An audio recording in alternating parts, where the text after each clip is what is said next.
பரிசுத்த தேவனாகிய இயேசு கிறிஸ்துவின் இனிய நாமத்தில் இந்த காலை வேளையில் உங்கள் அன்பு சகோதரன் காட்வின் மோசஸ் ரேமா எழுப்புதல் ஊழியத்தின் சார்பில் அன்போடு கூட உங்களை வாழ்த்துகிறேன். இந்த நாள் முழுவதும் தேவனுடைய மகிமையான கரம் உங்கள் அனைவரையும் வழி நடத்துவதாக. ஆமென். கர்த்தரை நம்பியே ஜீவிப்போம், கவலை கஷ்டங்கள் தீர்ந்திடும், கைவிடா காத்திடும் பரமனின் கரங்களை நாம் பற்றி கொள்வோம். கைவிடா காத்திடும் பரமனின் கரங்களை நாம் பற்றி கொள்வோம்.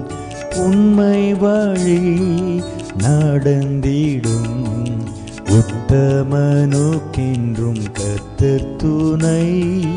உண்மை வழி நடந்திடும் உத்தமனுக்கென்றும் கர்த்தர் துணை. கண்கள் அவன் மீது வைத்திடுவார், கருத்தாய் காத்திடுவார். கண்கள் அவன் மீது வைத்திடுவார், கருத்தாய் காத்திடுவார். கர்த்தரை நம்பியே ஜீவிப்போம், கவலை கஷ்டங்கள் தீர்ந்திடும், கைவிடா காத்திடும் பரமனின் கரங்களை நாம் பற்றி கொள்வோம். என் அன்பு தேவனுடைய பிள்ளைகளை, இந்த காலை வேளையிலும் கூட கர்த்தரை நம்பியே ஜீவிப்போம் என்று நாம் பாடினோம். உண்மையாக உங்கள் உள்ளத்தில் இந்த கேள்வியை நீங்கள் கேட்டு பாருங்கள். உண்மையாகவே நீங்கள் கர்த்தரை மட்டும்தான் நம்பி இந்த பூமியில் வாழ்கிறீர்களா? அல்லது ஆண்டவர் உங்களுக்கு கொடுத்த செல்வத்தை, சொத்துக்களை, அல்லது உங்கள் உறவுகளை, உங்கள் பெற்றோரை, நீங்கள் செய்கிற வேலையை, நீங்கள் செய்கிற தொழில் வியாபாரங்களை, அல்லது உங்கள் மாம்ச பலனை, உங்கள் படிப்பு அறிவை, உங்கள் ஞானத்தை நம்பி நீங்கள் வாழ்கிறீர்களா? கர்த்தருடைய பிள்ளைகளே, ஆண்டவர் எப்பொழுதும் தம்முடைய பிள்ளைகள் அவரை மட்டுமே நம்பி இருக்க வேண்டும் என்று விரும்புகிறார். ஒரு தகப்பன் எப்படி தன்னுடைய பிள்ளை எல்லாவற்றிலும் தன்னை டிபெண்ட் பண்ணி இருக்க வேண்டும் என்று விரும்புகிறானோ, அதே போல நம் ஆண்டவர் தம்முடைய பிள்ளைகளுக்கு எல்லா ஆசீர்வாதங்களை அவர் கொடுத்தாலும் ஒவ்வொரு சூழ்நிலையிலும் தம் பிள்ளைகள் கர்த்தரை நம்பி ஜீவிக்க வேண்டும் என்று விரும்புகிறார். ஆண்டவரை நம்பி ஜீவிக்கும் பொழுது அதை போன்ற ஒரு சமாதானமான, ஒரு மகிழ்ச்சியான அனுபவம் வேறு ஒன்றும் இல்லை என்று நாம் அறிந்து கொள்ள வேண்டும். அவ்வளவு பாக்கியம் கர்த்தரை நம்பி வாழ்கிற ஒரு வாழ்க்கை. தாவீது சொல்லும்போது, கர்த்தாவே நீரே என் சிறு வயது முதல் என் நம்பிக்கையாய் இருக்கிறீர் என்று அவர் சொல்லுகிறார். இன்றைக்கும் கூட நாம் ஆண்டவரை சார்ந்து கொள்வோம். ஆண்டவரை, உம்மை நம்பிதான் இந்த பூமியில் நான் வாழ்கிறேன், உம்மை நம்பிதான் வேலைக்கு செல்லுகிறேன், உம்மை நம்பிதான் என்னுடைய தொழில் வியாபாரத்திற்கு நான் செல்லுகிறேன், உம்மை நம்பிதான் என் படிப்புக்கு நான் செல்லுகிறேன் என்று கர்த்தரை நம்புங்கள், அதை அறிக்கையிடுங்கள்.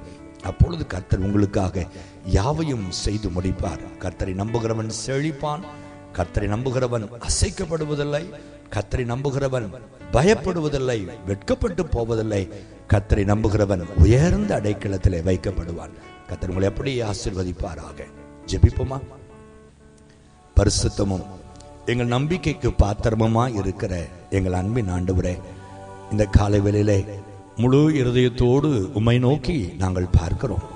என் அன்பு பிள்ளைகளுடைய வாழ்க்கைகளை நீர் அறிந்திருக்கிறீர். மனிதர்களை நம்பி ஏமாந்தவர்கள் இந்த இடத்தில் உண்டு. உறவுகளை நம்பி எல்லாவற்றையும் இழந்து போய் அமர்ந்திருக்கிறவர்கள் இந்த இடத்தில் உண்டு. அப்பா ஆண்டவரே, பலவிதமான சூழ்நிலைகளை நம்பி தங்கள் வாழ்க்கையை இழந்து போய் அமர்ந்திருக்கிறவர்கள் அநேகர் உண்டு சுவாமி. இந்த காலை வேளையிலே மனிதர்கள் மேல், எங்கள் சொத்துக்கள் மேல், உறவுகள் மேல், எங்கள் பணத்தின் மேல் நம்பிக்கை வைத்ததெல்லாம் எடுத்துக்கொண்டு வந்து உங்களுடைய பாதபடியில் வைக்கிறோம். தயவாய் எங்களை மன்னியும். இனி எங்களுடைய நம்பிக்கை நீர் ஒருவரே என்று நாங்கள் அறிக்கையிடுகிறோம். என்னோடு இணைந்து எந்தெந்த தேவனுடைய பிள்ளைகள் கர்த்தாவே இனி என் வாழ்க்கையில் நீர் மட்டுமே நம்பிக்கை என்று சொல்லுகிறார்களோ அவர்களை இந்த நாள் முதல் நீர் பொறுப்படுத்த நடத்துவீராக. இந்த நாள் முதல் அவர்கள் அடைந்த தோல்விகள் மாறுவதாக. அவள் அடைந்த இழப்புகள் மாறுவதாக, அவர்கள் சரீரத்தில் காணப்படுகிற வியாதிகள் மாறுவதாக, அவள் வாழ்க்கையில் உள்ள துக்கங்கள் இயேசுவின் நாமத்தில் மாறுவதாக. காரணம், கர்த்தரை நம்பினவர்கள் வெட்கப்பட்டு போவதில்லை. ஒரு காரியத்திலும் இனி உம்முடைய பிள்ளைகள் வெட்கப்படவே கூடாது சுவாமி. இதுவரைக்கும் கண்ணீரோடு, துக்கத்தோடு, வேதனையோடு கூட எந்தான் வாழ்கிறோமோ என்று வாழ்ந்திருக்கலாம். இனி அப்படி அல்ல.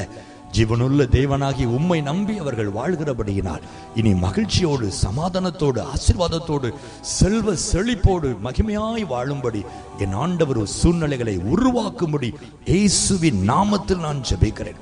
துக்க நாட்கள் முடிந்து போவதற்காய் ஸ்தோத்திரம், கோடான கோடி ஸ்தோத்திரம்ப்பா. தொடர்ந்து தங்களுடைய கடைசி மூச்சு வரை, உம்முடைய வருகை வரை உம்மை மட்டும் நம்பி வாழ்கிற பாக்கியத்தை எங்கள் அனைவருக்கும் நீர் தரும்படி ஜெபிக்கிறேன். நீர் அப்படி செய்கிற அன்புக்காக, அற்புதங்களுக்காய், அதிசயங்களுக்காக கோடான கோடி ஸ்தோத்திரம். இயேசுவின் நாமத்தில் பிதாவே, ஆமென், ஆமென், ஆமென்.